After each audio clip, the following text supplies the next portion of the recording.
Okay, perfect. Thank you. Oh, excellent. Beautiful. Well, welcome everyone. And this morning we're going to be doing the journey to self-mastery. And I'm curious, are there particular areas that you're interested in? So again, if you want to use the chat box just to put in any areas that you were hoping to cover. Normally I would also do audio, but this is my first time of using this as a webinar tool, so I'm still learning. Next month, hopefully I'll be a bit more coordinated in this. But yeah, just let me know if there's anything specific. And again, just put that in the chat box, would be fabulous. And I hope it's beautiful weather wherever you are coming in from today. And I didn't really introduce myself. So I'm Danette Fenton Menzies. I'm the Director of Learning. And what we like to do each month is provide new skills via these webinars just to help people stay up to date. Okay, so excellent. Thanks, Allegra. Touch on EQ, happy to do that. All right. Well, let's continue and just continue to chat with me through that chat box. That would be fabulous. So as you can see on the second screen there, what we're going to cover in this particular presentation is what is self-mastery, and particularly why is it important for us in this day and age? The other thing is looking at people who become great at what they do in whatever profession they're in. What is it that they do that gets them to that mastery position? And then 4 tools that you can take back from today to increase your mastery as well. Now, I love quotes, and you will have been able to see this because you can see my 2 slides at one time. I haven't worked out how to do that screen properly, but with better awareness comes better choices. So in order to improve your mastery, first of all, you've got to be aware of what is it that I want to improve in terms of my skills, behaviours, etc. Because with that awareness, then you have the ability to make better choices. And when we make better choices, then we get better results. And this is from my coach, Robin Sharma. And for me, it's a really good way of explaining how we can go through life and improve our life day in, day out. Firstly, by becoming aware, and then obviously taking the time to look at our choices and say, are these serving me? Are they empowering me, helping me to get better at what I do? Or are they actually disempowering me, meaning they're taking me backwards and away from the results that I want? Everyone who knows me knows the next slide is one of my favourite sayings. When we go through change, which we will need to do if we're going to develop our own self-mastery, then that is going to be an uncomfortable process. And our body is hardwired to pull back when we want to move forward and it's uncomfortable. Our body likes comfort because it uses less energy. However, the problem with being comfortable, is that we're not really growing. So we need to redefine or rethink about how we feel about comfort versus discomfort. At all times, we should be pushing ourselves just a little bit outside our comfort zone in order to grow. And so it is with self-mastery. If you ask any of the people who are great at what they do, that didn't happen overnight. They didn't just get hugely uncomfortable one day and then voila, they were a master at what they did. It would take, for most people, a couple of decades. And this comes from people's biographies, from attending events where people have spoken about their journey. And even one conference I went to where Robin was actually the facilitator, and he asked these group of really successful people, hands up who was an overnight success in 10 years. No hands went up. He then went 15, and I think one hand went up at 15. A couple went up at 20, and then most went up at 25. And it's that recognition that each day, it's a daily improvement on what we're doing, gets us closer to where we want to be in terms of our skills. So following on from that, what is self-mastery? It really is the ability to develop your gifts to the highest level. If we look at the Picassos of the world, Michelangelo, Serena Williams, Stephen King, I'm going to talk about a little bit later on, they have worked day in, day out, a little bit each day improving or just showing up and doing what they need to do in order to be the best in their field. And it's that ability to stay with it longer than anyone else that is so important for us. So remembering that as well. So I'm curious, for those on the call, what are some of the skill areas that you want to develop in terms of self-mastery? And I'll start. I'll share while you're typing in the chat box. One of the areas that I love to continue to develop is my presentation skills. So being able to stand up, whether it's face-to-face or like today, talking online. And obviously I need to still work on how do I use the tools that help me to do the online things. Because Zoom, well, I've used it for meetings, I've not used it for webinars before. So I need a little bit of training in terms of the slideshow, but that's okay. Excellent. So Allegra, presenting skills and also self-motivation. That's fabulous. And for all of us, part of that self-mastery is developing that self-motivation. How do I get myself, even the days I don't want to turn up, to be there and turn up anyway? And we're going to talk about some tactics that will actually help you self-motivate to turn up day in, day out. And great that you've got the same skill set as I do. Now, if anyone else wants to put theirs in the chat box, please feel free as well.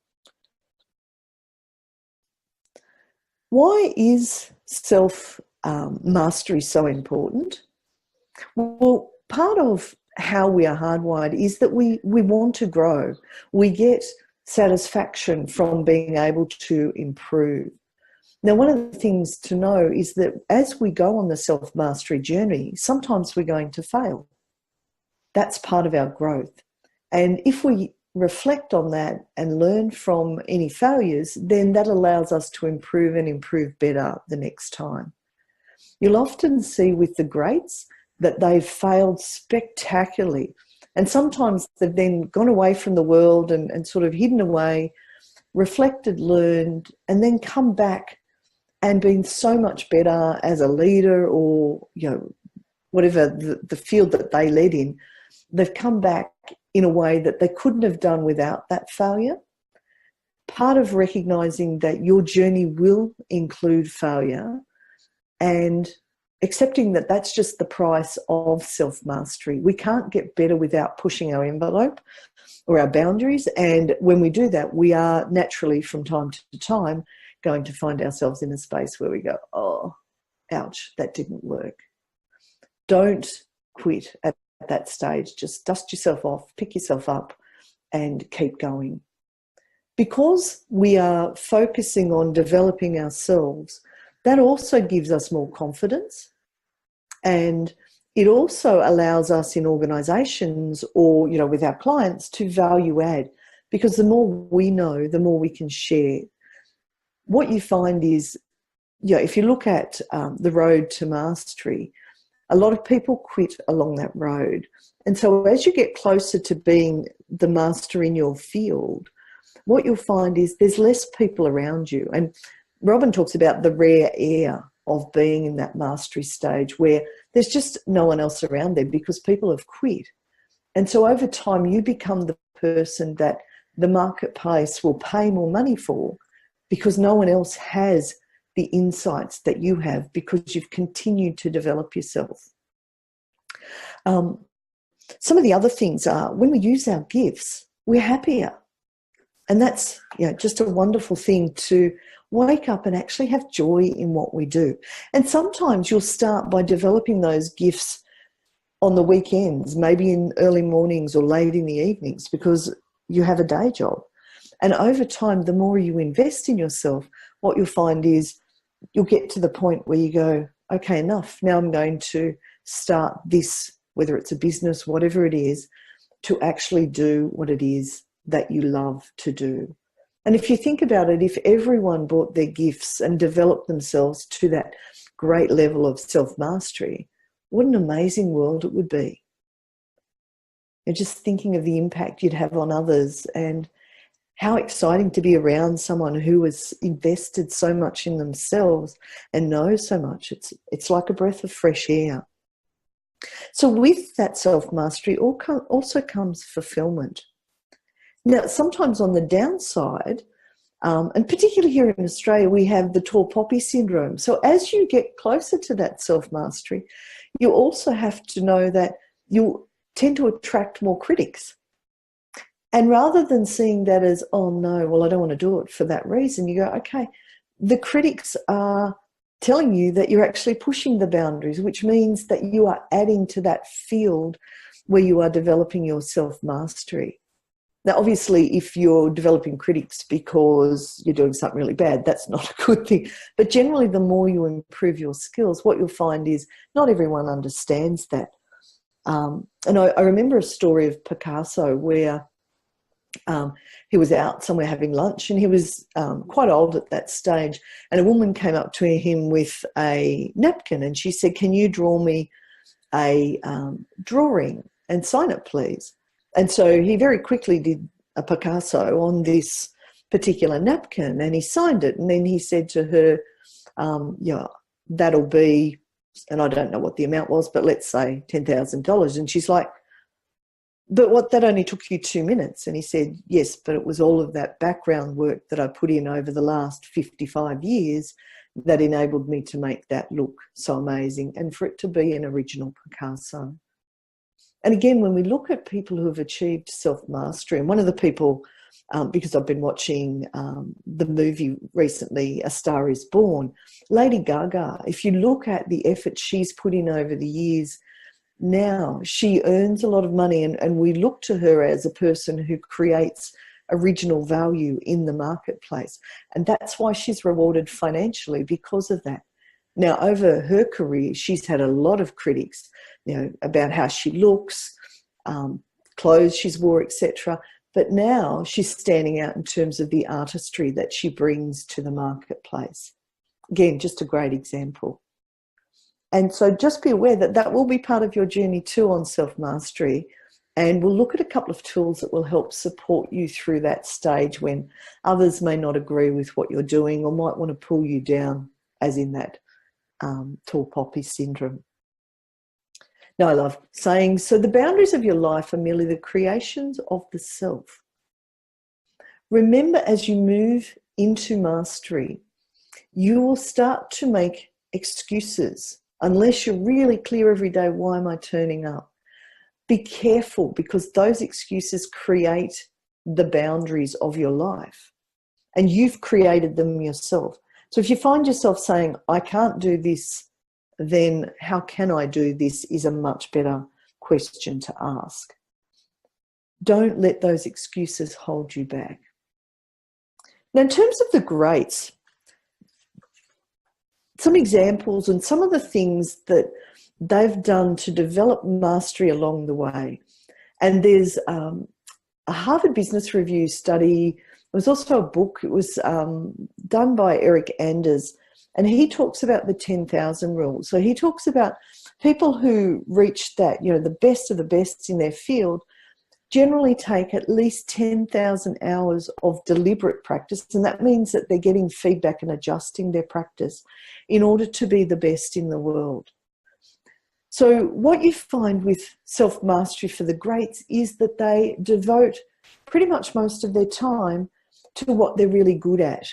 I read a study the other day about Serena Williams, and she gets up at 6 a.m. and has done so since she was a child to start practicing tennis.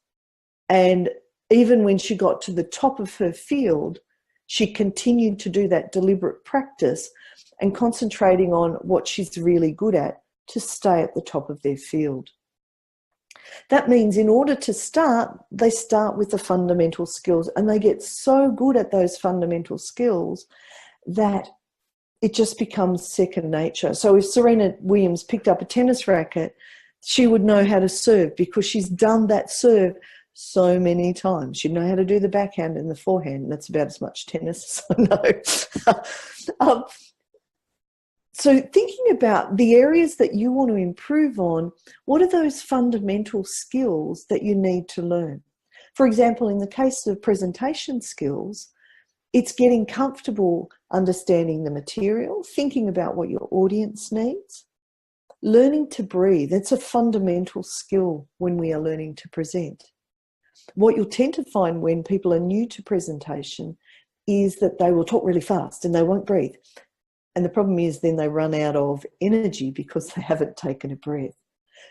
So a great fundamental skill of learning for presentation skills is to pause at the end of either a comma, if it was a comma in your sentence, or a full stop, to take a breath, to be able to then speak nice and slowly. Some other things with, say, presentation skills, because that's one that was put up there, was making sure that we hold an open stance. So we get really familiar with what we do with our hands, how we hold ourselves in a confident manner. And that may mean filming yourself, or getting someone to film you, or getting someone to watch you present and then get feedback around that. In terms of self-motivation, which was another area that was put up there, the fundamental skills of self-motivation, to get to know what motivates you and make sure that you concentrate on that more often. Taking time to have breaks in order to come back with the energy to want to be motivated about the thing that you do. And often with self-motivation, it's really about what's your why. There's a great Simon Sinek, and I'll just type Simon's name in the chat box. He has a video on why, and so I spelled his name wrong. It's a TED Talk, and I'd highly recommend it in terms of if you're in a leadership position, when we are bringing people together, and this includes ourselves, we need to understand the bigger purpose, the why are we doing this? And if you think if it's going to take 10,000 hours, which is a long time over many, many years, then you need to be really serious about what that why is. And usually it's more than just about you. It's about the impact you're going to have perhaps on your community, perhaps on the world. Who knows? Another area that was asked about was EQ. So in terms of developing our fundamental skills on EQ, I often say with that, have a assessment done of your EQ first to work out what areas you need to work on. And that's quite a handy thing to do, because then you've got a benchmark, and then you can start to go, okay, well, what do I need to do then to build my self-awareness? And that's usually the fundamental underlying principle of building your EQ skills. Another one is empathy. And Brene Brown has a great, and I'll put her name in the chat box. Brene, oops, I forgot the N, so it's B, I'll write that properly, B-R-E-N-E, Brown, has a great video on empathy. It's about a 4-minute video. It explains really clearly what empathy is and the difference between it and sympathy. So taking that time as we start out on our self-mastery journey to really understand those fundamental skills. And a critical thing is to show up each day. For example, Stephen King, he basically wakes up in the morning, has either a juice or a warm drink, and then he sits down between 8 to 8:30 a.m. He'll then have a vitamin, apparently. He'll play the same music, and he sits in the same desk, same seat at the same desk, and he has his workspace set up exactly the same. And he says once he puts the music on and he sits down, his brain automatically goes, I'm here to work.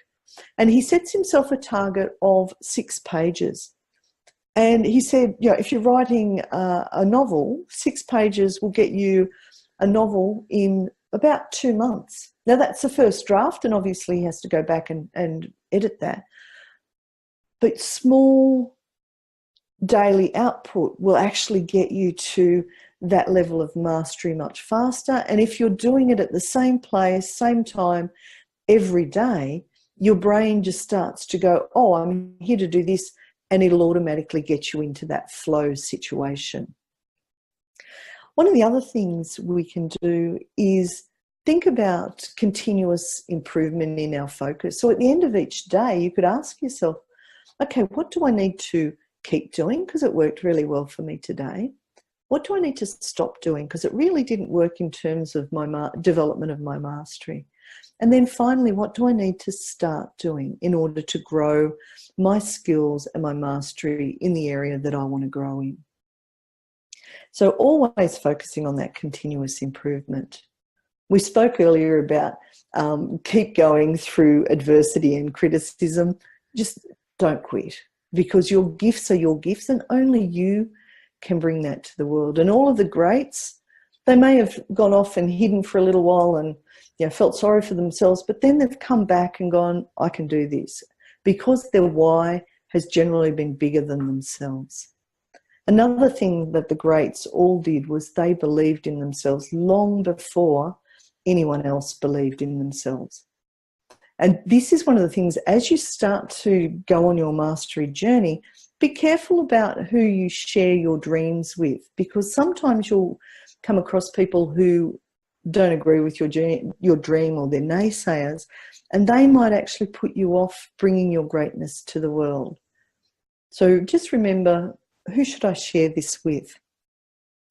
Some other things that the greats do, they generally work for a concentrated amount of time. It could be something like 5 hours, and then they stop working on that day on that particular thing, because they know the importance of rest and recovery. So they go out and they actually take that time to rejuvenate. And because we know to get into the flow state, which is what we need to be really creative, we actually never do that under pressure. We do it when we're going for a walk or a run, or perhaps having a shower or a bath. So getting out away from your work actually helps you be more productive. And we're going to talk about that a little bit later on. Another person who has a good daily output approach that might help you is Jerry Seinfeld. So Jerry Seinfeld has what he calls the calendar method.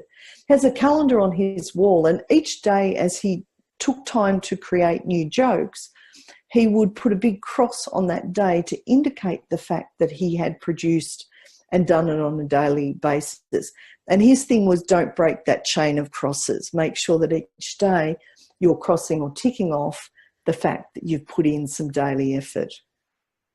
Some other things are, it's really important to look after your time where your brain works really well. So I'm a really good person in terms of brain, clearly not now, in terms of my brain working really early in the morning. So I'll often get up at 4 or 5 a.m.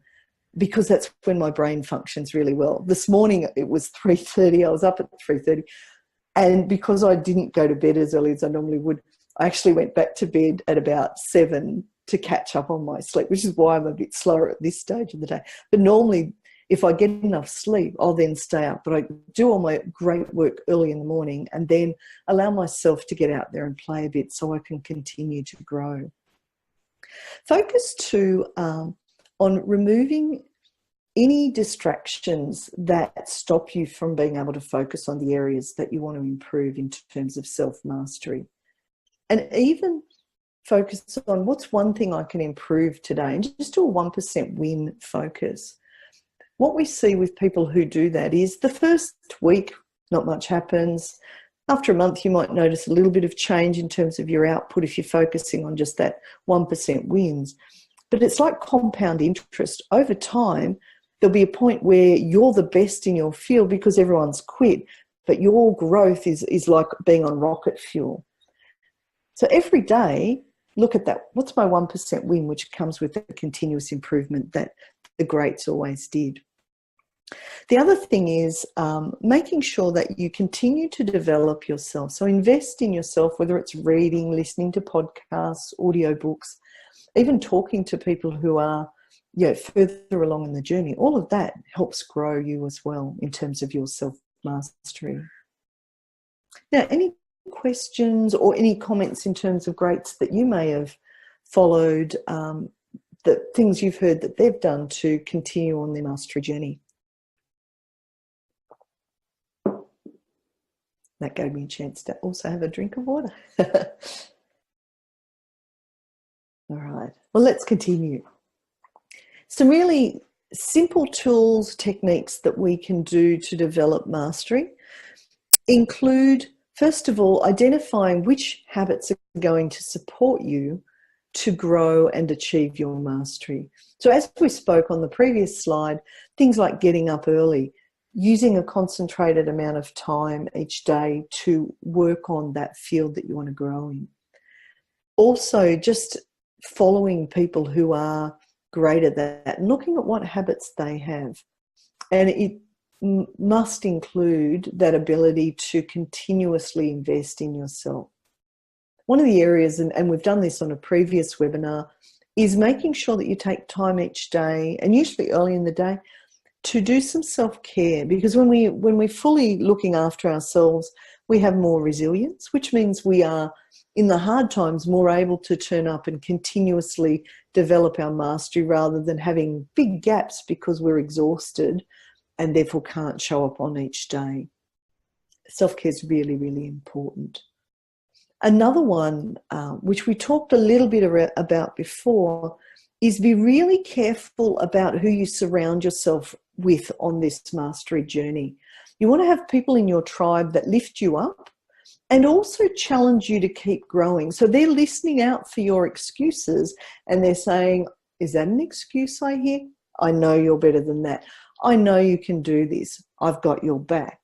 To continue to motivate you and help you in those more difficult times. And as we spoke about on the last slide, being really mindful about not sharing your dreams, particularly in the early stages, with the naysayers. Make sure that your tribe are very supportive. They're can-do people versus not. For example, we have a tribe who are based all over the world. There's 10 of us in this group. And we've got each other's backs. If someone's struggling, we post on WhatsApp because we obviously post it all over the world.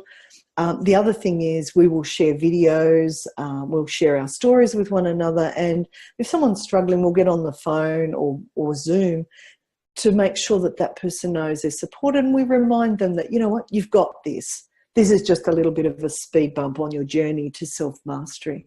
And they are such a fabulous tribe. Because you never hear, no, you can't do that. All you ever hear is, how can I help you do that?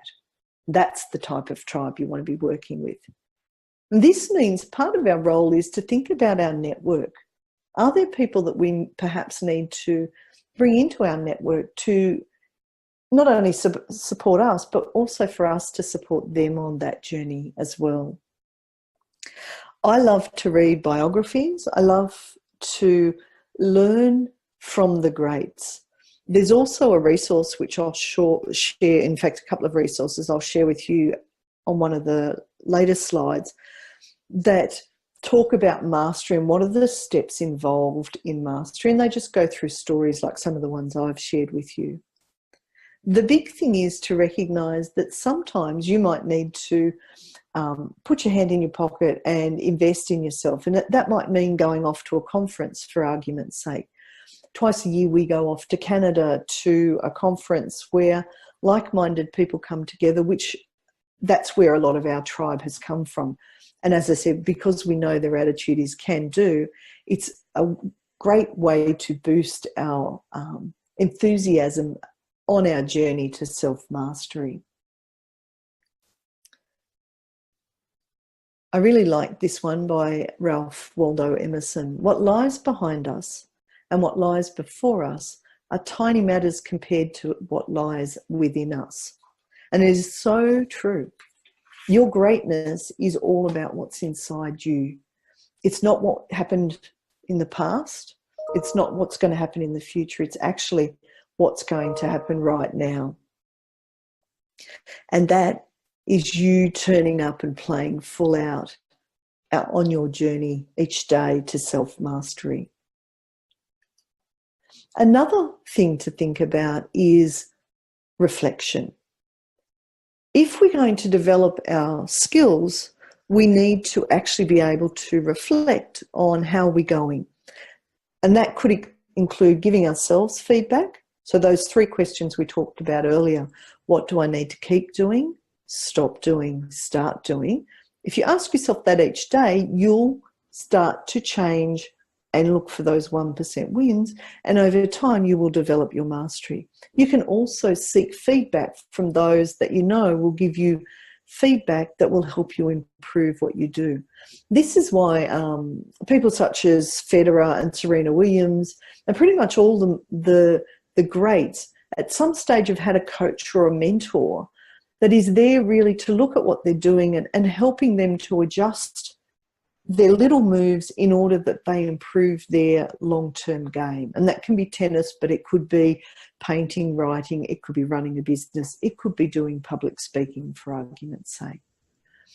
So for yourself, self-reflection, but also perhaps seeking advice from a coach or mentor. The other thing is, it's really important because you can lose sight of where you are on this journey quite easily and you can become disheartened. Measuring each day, what have you done, over time will start to show you that compound interest effect of daily improvement. One of the things we do in our company is each week we measure, so we write down what we need to do that's important and we focus on those important tasks and we cross off each task as we do them. And that's a lovely reminder because that's kept in a Word document. At the end of each month, you can go back and actually look at, wow, I actually did do a lot of things.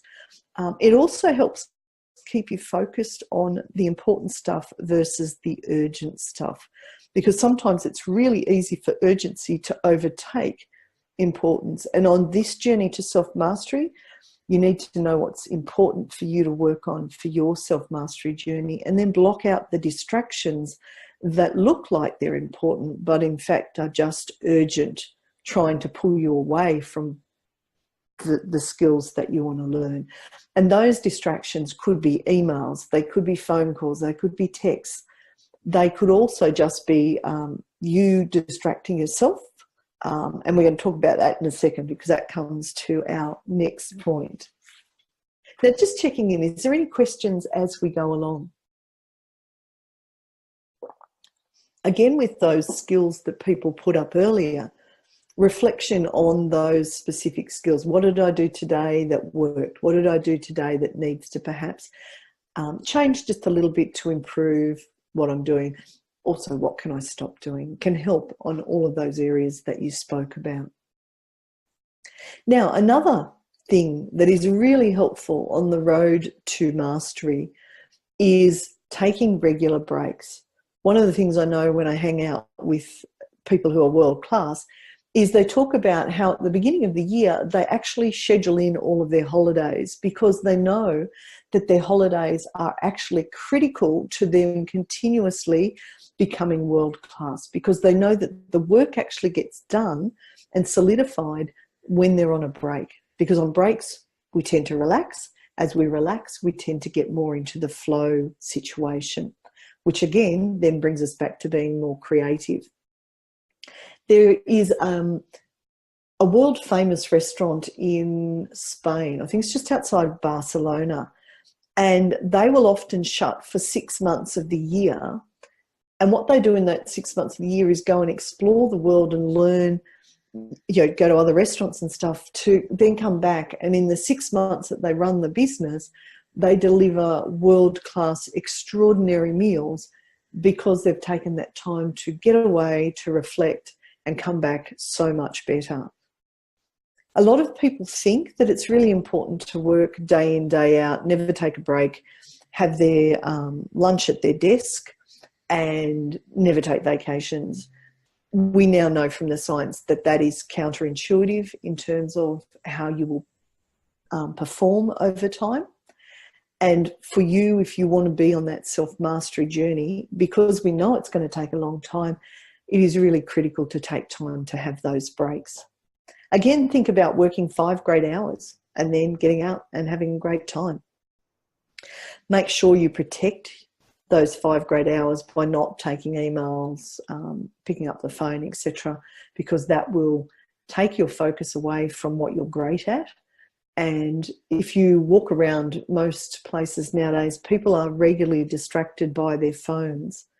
The thing is, Robin often says to us that those phones, because our focus in future is going to be our greatest gift to ourselves and our organisations. that ability to focus requires you to take breaks as well, because your brain will literally tell you when it's full. It'll start looking to pick up the phone, being distracted, looking at social media, or just if you're reading the same thing 3 times over, that's your brain saying, get up, have a quick walk around, grab a glass of water, perhaps a cup of tea or coffee, and then come back to the task, because you'll learn by having those breaks. We were at a conference and Usain Bolt's trainer was there, and Usain Bolt was known for taking lots and lots of breaks.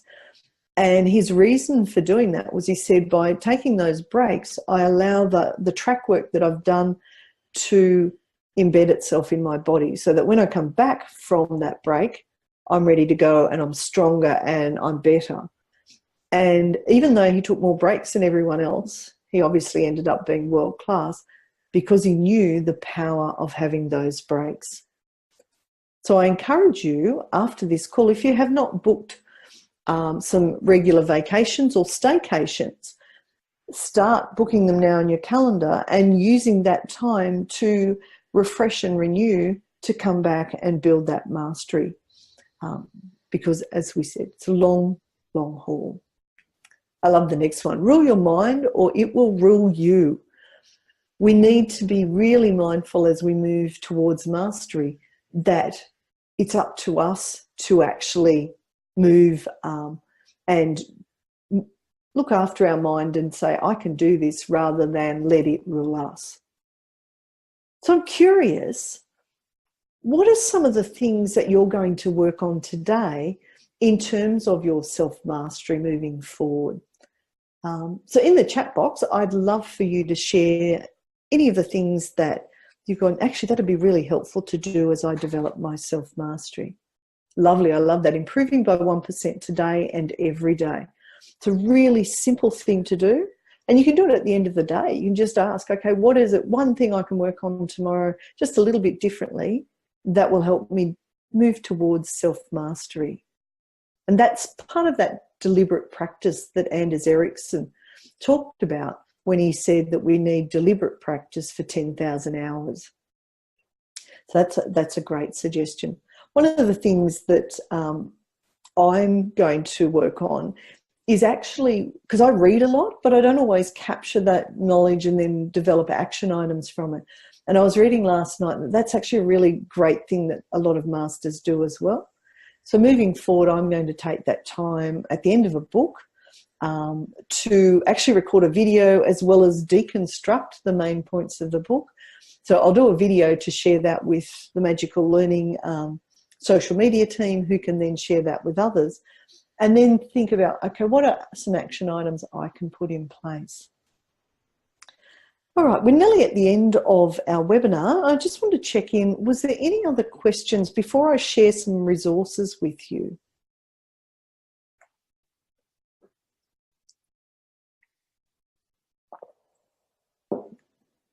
Doesn't look like there's any questions.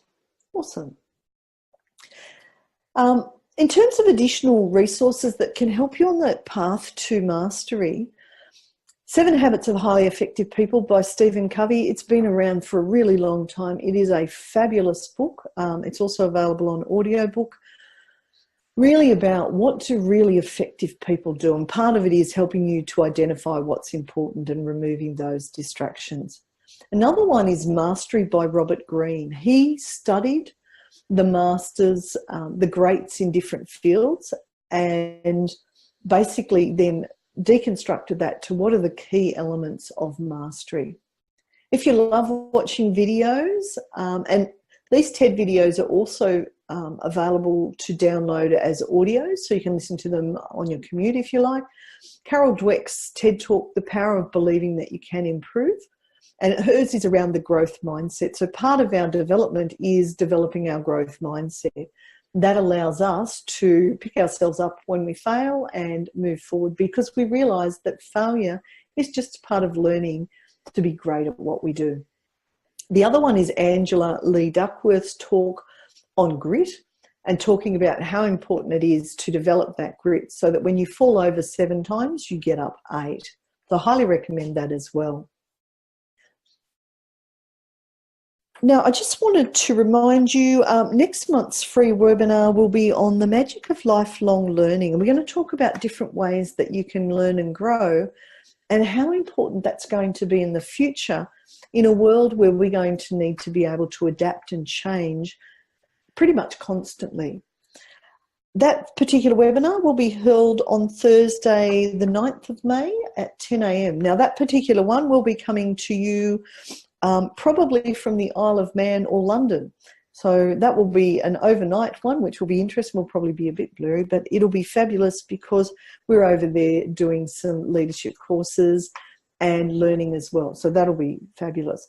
Also, please, if you haven't connected with us on social media, I highly encourage you on whatever platform you use to connect to our company's page, because we share resources throughout the month. Obviously, we've got our free webinars, which you've discovered, and a whole stack of information that can help you continue to grow and develop, particularly in the fields that you want in terms of your self-mastery. So let me just check in again to see if there's any questions before we sign off. We've just got a couple of minutes, so if you've got any questions, please feel free to put them in the chat box.